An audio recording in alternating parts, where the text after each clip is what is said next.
Welcome to the 39th Power Up Call.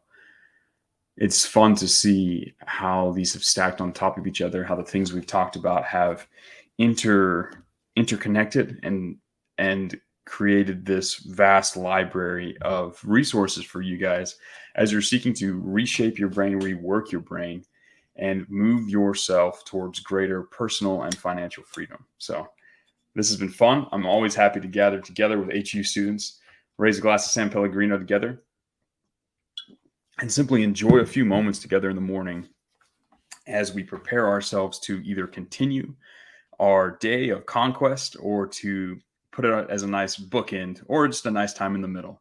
That's the beauty of this. It's the morning for me, but no matter where you are, I know you either have put in a hard day's work, you have put in a hard morning's work, or you are about to put in a great day's work towards achieving your goals, developing your mastery, increasing your financial resources, and just generally improving your life.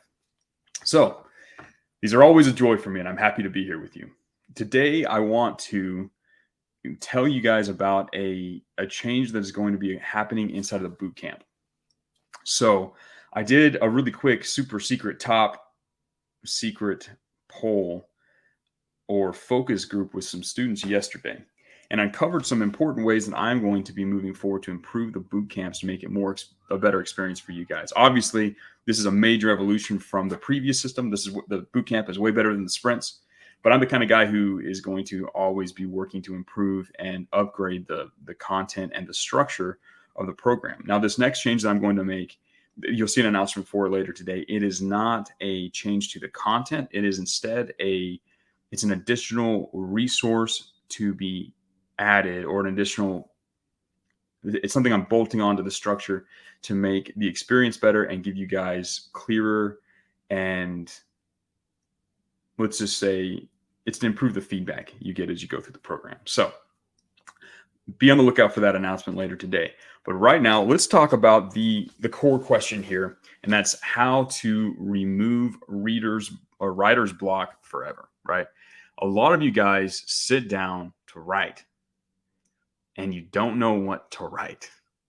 And it is a very not fun place to be. Trust me, I have experienced my fair share of writer's block in my time. And writer's block is tricky because you feel like you've put in a lot of work and effort to develop a skill and do the research to understand a product, a program, an avatar. You understand what you need to do. But then when it comes to actually performing and actually writing, you don't know what to do. You draw a big blank, and it can cause a bunch of problems inside of your brain if you let it. But I'm going to give you the key to remove writer's block forever. Because writer's block is there's two different kinds of writer's block. There's the initial block that you get when you first sit down, and then there's the block that gets after you've written for a certain amount of time, right? You sat there, you've done some work, you've typed up some stuff, and then you hit a block and you don't know what comes next. You ask your brain for an answer and it keeps coming up empty, right? Now, let's talk about the first type of writer's block, the when you first sit down type of writer's block. Typically, this isn't writer's block at all. This is rather just a hesitancy to get to work. Let me explain what I mean by this. Because when you're going about your normal life, you're bebopping through the world, it's not that difficult, right? You're living a normal life. You're enjoying something. You're moving throughout your house. Or you're sitting down, getting your computer set up. It's not that difficult. But the moment you start to actually do work, let's say like that amount of difficulty in your life, it skyrockets. It creates this big jump that you have to make, right? Now, a lot of people, they sit down and they're like, oh no, like I've got to get in the mode. I got to turn on this writing ability for myself. So they do things like little morning rituals. They listen to some stuff. They do some affirmations or whatever, right? Or they write in a journal for whatever. And I'm here to tell you that those rituals and those superstitions that you attach to this, they're just a like I said, a ritual. They're a superstition that tricks your mind into thinking that it can now do the work. The problem is nothing really changes, right? The difficulty is still there. And a lot of times people will do these superstitions, they'll do these rituals, and then they'll try and work and they can't for some reason. And then they think they need to do their morning ritual a little bit better. So they go around and around in circles trying to do these things before they hop in and do the work. When in reality, you just have to acknowledge the fact that you have started something very difficult and just train yourself to just get to work, right? And part of that is turning off the filter, which I'm going to talk about with the second type. But really, it's just deciding, okay, I'm going to get started and forcing yourself to start typing something. It doesn't always have to be the best high quality stuff right out of the gate, but you need to just get started. There's no way that the difficulty goes away. And if you're trying to trick yourself into making this not difficult, or to trick yourself into getting ready, you're really weakening your ability to have control over your world and over yourself. You need to adopt the belief, the cold, hard truth that you are in complete control of your actions, right? You can cognitively, logically, with your prefrontal cortex, decide what you're going to do, and then do it no matter how difficult it might feel, right? That is a skill and a belief that you get to practice every morning when you sit down to start working, or every evening, or whenever you sit down to do the work. You get an opportunity to practice doing what you know you should do, regardless of how you feel. This is an excellent opportunity to do that. And recognizing it as such is the first key to developing this ability. So when you sit down to write and you feel like you've got writer's block, you need to recognize that you are simply experiencing an increase in difficulty, and your brain is revolting because it's lazy, and you need to just decide to rise to the occasion and do the work anyways. That's how you cure the first type of writer's block. Extremely easy. Just recognize what it is, decide to ignore or discard the feeling of difficulty, and do the work anyways. Extremely easy. Second type of writer's block is when you're writing for a little bit and you don't know what to write. And sometimes the second type can bleed into the first type. There's really only a few reasons why you reach a block inside of your writing. One could be that you've been working for 3 hours straight. If your brain is, let's say, if you've reached the limit of your G work session, your brain is worn out, you might need a quick mental reset, right? So what you can do is you can hop up, you can go do some push-ups, you can walk around the block real quick, and you can sit back down and get back to work. If you have a musical instrument, you can play that. If you've got a dog, you can go play with your dog. You want to do things that aren't cognitively difficult, that allow your subconscious to reset. So you can sit back down, and usually the writer's block is completely gone, and you get right back to work. It takes 3 minutes, and you're good to go, right? Another type of writer's block is when you run into, or another reason that second type of writer's block occurs is not that you've reached the end of your mental capacity, it's that your inputs you've reached the limits of your inputs. And what I'd say by inputs, I mean the questions that you're asking yourself, the understanding you have of the product or avatar, and the research that you've done. Sometimes you reach a point where you don't know what you need to do because you've exhausted your limited understanding of the problem. So you need to identify what don't I know right here? What is the question I don't have the answer to?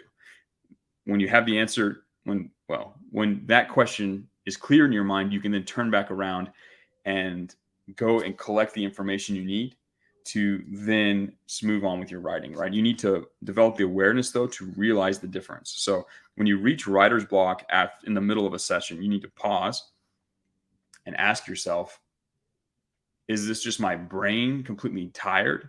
Or am I missing some information or some direction here, right? If your brain's tired, quick, easy, 3 minutes, boom, you're back to it. New G work session, you're ready to go. If it's a lack of direction or a lack of information, you need to address that. You need to climb back up to that first part, the research, the direction, the planning, and accomplish that, and then go back and you can actually then write, right? Those are your two limiting factors. So really, those are the two different types of writer's block. The first one was when you first sit down, right? And the way to cure that is just to acknowledge that it's a difficult situation and just go, right? Turn off the filter and just go. And then you can adjust as you get going, as you build momentum. And the second type is you've written to a point and you don't know what else to do. You can either go answer the questions you have you can go and address and answer your unanswered questions, or you can do a mental reset of your brain. And I guess kind of that first type also blends into the second type of reader's block. Sometimes it just is difficult and you need to just turn the filter off and then go, and then use that momentum and adjust as you move forward. So really, it all blends together, and that's how you solve writing block. It's not that difficult. In essence, it is difficult. That is the whole point. Your brain is encountering difficulty, and you need to learn how to adapt to that difficulty and how to overcome that difficulty using what I just outlined to you guys. And the cool thing about developing the skill of overcoming writing block is that it transfers to every part of your life. Where you run into something difficult and you don't know quite what to do, if you've trained yourself to overcome writer's block every single time it arises, you'll also start to overcome these moments of hesitation or uncertainty quickly and efficiently as you go through your life. right? As you're interacting with other people, as you're developing your fitness, as you're doing whatever it might be in the world. If you run to a point where you don't know what to do next, you can use these skills, these 3 different ways to overcome writer's block, to overcome those blocks inside of your life as well, and move forward. And you might not get it right the first time, but that forward momentum will carry you to the goal that you want. So use this skill to develop the character trait that lies beneath the skill. And you will find that your life becomes full of forward momentum that allows you to overcome your goals and accomplish bigger and grander things than those who surround you can even imagine, right? These skills and the habit of controlling yourself, controlling your impulses, controlling your actions, and moving forward and building massive momentum is one that will make you the kind of man you're looking to become, who will give you the financial freedom you're seeking to achieve. So that's the lesson for today. Be on the lookout for the announcement for the new change and update to the bootcamp. We have a lot of exciting things in store for you. The program is going to continue to improve. You are going to continue to improve. This challenge has shown a significant improvement for you guys inside of the program. It's been a lot of fun to see the wins. I'm excited to see the last few as we come up to the end of the month. And I'm also excited to announce the next month's challenge, which is going to be slightly different, but I think will also trigger a significant amount of personal growth for you guys across the board. So with that being said, I will talk with you guys again tomorrow. This has been a good call. Take this information and go out and use it to make a lot of money and build yourself into the kind of man you've always wanted to become.